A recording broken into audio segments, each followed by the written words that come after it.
Hello students, आता आपण भागाकार डिव्हिजन पाहणार आहोत. अशा प्रकारचे प्रश्न आपल्याला कॉम्पिटिशन एक्झाममध्ये जास्त करून पाहायला मिळतात.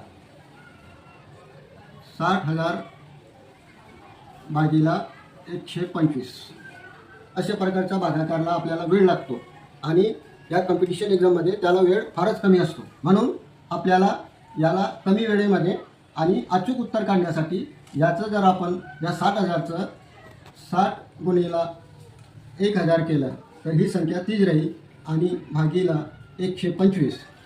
आता या ठिकाणी 125 1 125 125 साठी 1,000 आणि आता ह्या दोघांचा गुणाकार करायचा आहे. त्याच्यामध्ये बी शून्याला सोडून द्यायचं आहे आणि फक्त 8 सक 48 8 सक 48 आणि हा शून्य ठेवला तर उत्तर 10 सेकंदामध्ये आपल्याला मिळतं.